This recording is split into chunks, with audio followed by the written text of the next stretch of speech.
Hey, hello, and how are you, everybody? It's a short week inside the Bills training facility. I'm Dom. That's Matt Obey. Bills taking on the Miami Yeah. Dolphins. Thursday night football game that you can catch right here on 7 ABC, WKBW. But this team, obviously very familiar. They see them 2 times a year. A couple years ago, Matt, these used to be pretty competitive games. The Dolphins were Yeah. a high-powered offense that used to give the Bills a little bit of a run for their money, so to speak. Yeah. Kind of seems like it shifted a little bit. Very close game last year, that Tyler Bass field goal. Late in the season, Bills get the job done. And going into this, the Bills are 11.5-point favorites. 12 and a half Check. point favorites. Oh, has it gone down a little It bit? did go down to Okay. 11 and a half, but still, so it's a weird matchup to gauge because there's a lot of history, and Yeah. these two teams have played in close games, but it does feel like the Bills have a significant advantage coming into this. Well, they have a lot of significant advantages for sure, but the Yeah. thing about the Dolphins is that they are playing with desperation, or you would imagine that they are anyway. They're 0-2, the Bills are 2-0. For the Dolphins, they need to save their season. There are people who believe, because this is a game on a short week, that if the Dolphins lose, they will make either a change at coach or at general manager. So you would imagine, you try and block out all of that noise, but I mean, come on, there was a plane flying over Hard Rock Stadium the other day that had a banner attached to it that said "Fire McDaniel, Fire Greer."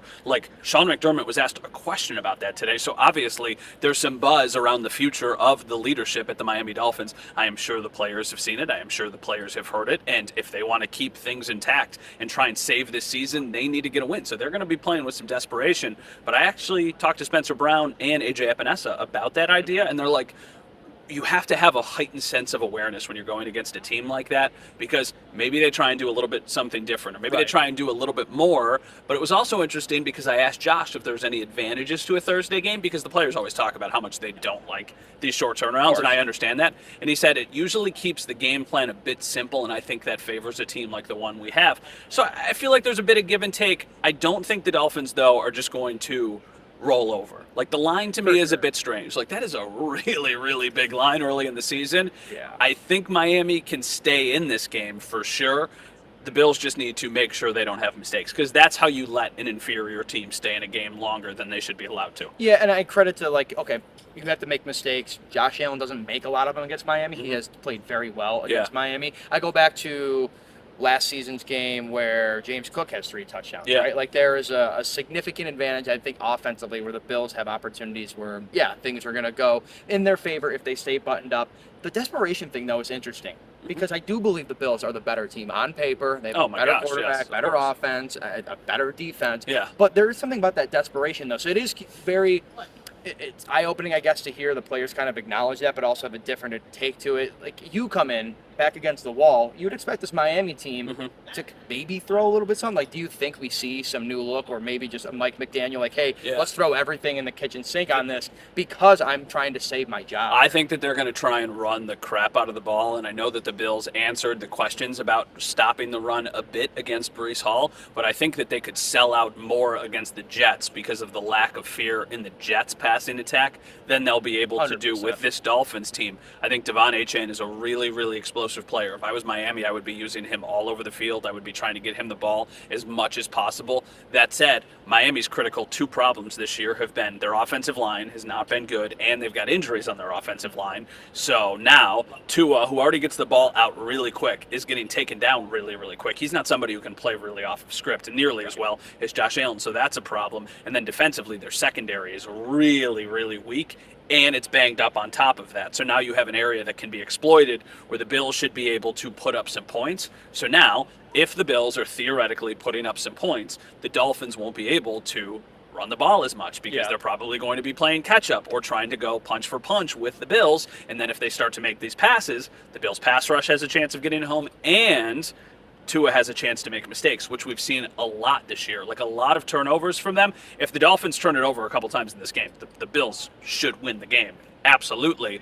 But, I never like to say never. Like, certainly crazier things have happened, and it is an NFL opponent. It's an NFL opponent that's 0-2. Last week, the Bills played the Dolphins in Week 2. I know this is Week 3, and that was a year ago.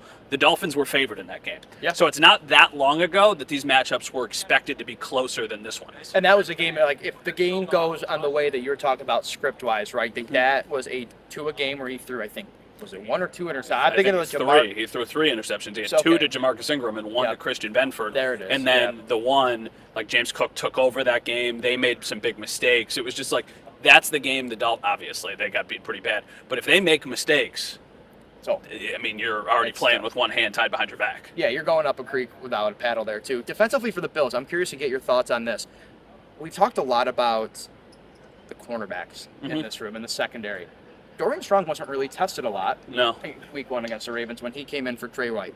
Trey White wasn't really tested a lot against the Jets. Again, different offense, but you have 2 very good wide receivers in Tyreek Hill and Jalen Waddle, and a quarterback that has the ability, and we've seen it before against the Bills, to have his way offensively when it comes to the pass game. How do you feel just about Trey White right now? Because assuming he's going to be back in, starting opposite of Christian Benford, you know obviously what you're getting with him. What do you feel about Trey White? I don't know yet. I don't know. I feel like the sample size isn't big enough, and that's totally fair, right? He had a strong outing in their first game, but like we said, I mean, who do the Jets have offensively? Not named Breece Hall or Garrett Wilson, right? It's really those 2 people. So you're keying in on those 2 guys. The Dolphins have a couple different ways that they can beat you. But honestly, moving on from Jonnu Smith, who was really, really good for them last year, feels like it has kind of staggered the weapons that they have because you have Jalen Waddle, you have Tyreek Hill. Yes, you can line them up wherever you want to line them up, but those are going to be the 2 guys in the passing game that everybody's paying the most attention to. And then after that, there's a notable drop-off.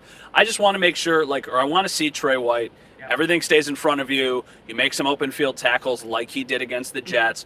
The thing that you worry about with the Dolphins is getting beat over the top. And that's how, another way, like if a team hits you on a couple deep shots and a couple big plays, it only takes a couple plays to put up some points there. So that's something the Bills need to be cognizant of. I'm watching Trey in the game Sunday against the Jets.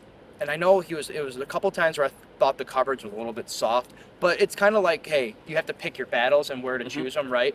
I think you're okay if Trey White is giving up maybe those 10 to 12 yard underneath routes to a degree. It can't be all the time, right? But I think if you're Bobby Babbitt, you're Sean McDermott, you're going to allow that rather than, hey, couple big explosive plays that, like you said, turn the tide of the game, put momentum in Miami's favor. Tyreek and Jalen have that ability to do so. Tua has the ability to get them the ball in that space too. So if I'm thinking Trey White, I'm thinking, hey, keep everything in front of you, like you mentioned.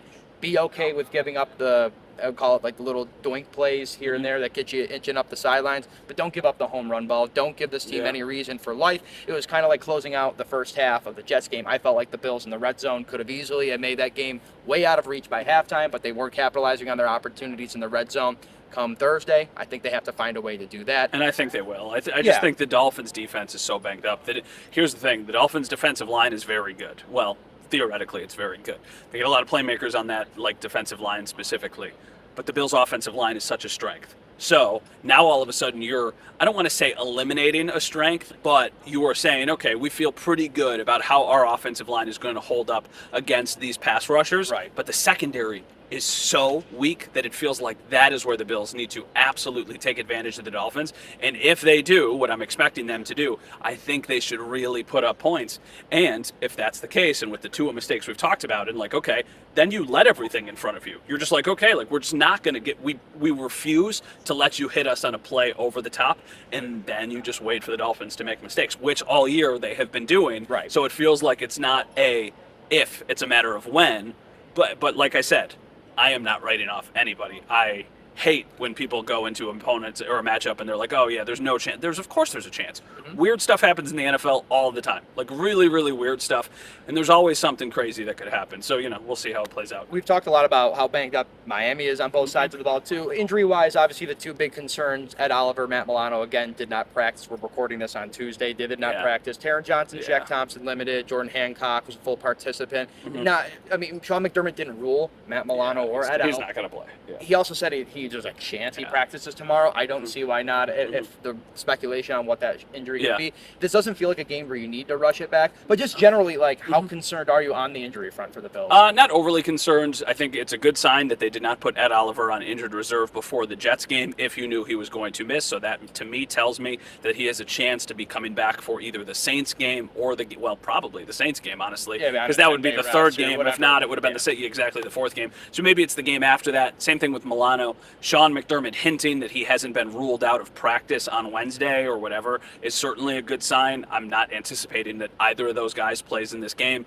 Taron Johnson told me after practice today he is planning on playing in this game, so that is a good sign. I just think overall, like, those are 2 notable guys, but I think about the stretch that they have coming up, and it's the Dolphins at home, it's the Saints at home, and then it's the Patriots. I think you should absolutely be able to beat the Dolphins at home. I think you should absolutely be able to beat the Saints at home, even if you do or don't have Ed Oliver and Matt Milano. I think the Patriots are going to be the toughest test the Bills have had this year other than the Ravens. Yeah.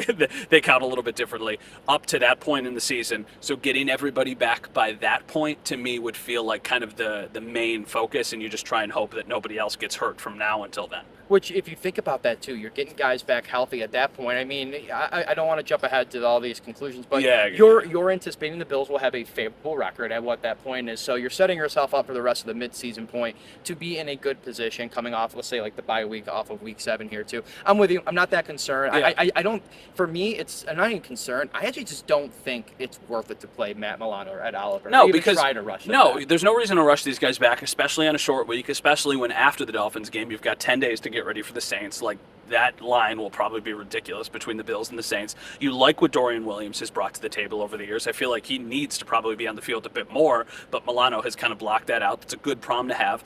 I think the defensive line held up pretty well. Ed Oliver would be a big factor in this game because interior pressure could be the thing that wins the Bills this game, and having him would be great. So this needs to be a TJ Sanders day, but I thought the defensive line kind of held their own, and I do feel like the Bills' offense should have enough success against the Dolphins that they don't need to be terrific against the Dolphins. They just have to be defense, Bills defensively, I'm saying. They just have to be pretty good. So we'll see how it ultimately all plays out. Yeah. My final thing with the Dolphins is just when you think about the different variables, all the things we've talked about, the thing I always go back to, and you can make this argument for any game, but it's the Dolphins games that I think about a lot when it comes to who the Bills match up against. The official injury report just came out, by the way. Breaking news. No, really not anything you said. Jordan Hancock is full. Let's load in here. Taryn limited, Cam limited, Matt Milano did not participate, Ed Oliver did not participate, Shaq Thompson limited. So what we expected. Sorry. So there you go. No, I'm just saying Bills have Josh Allen. He has done really well in pass against. Yeah, Josh Allen Dolphins. has never lost to wins are not a quarterback stat.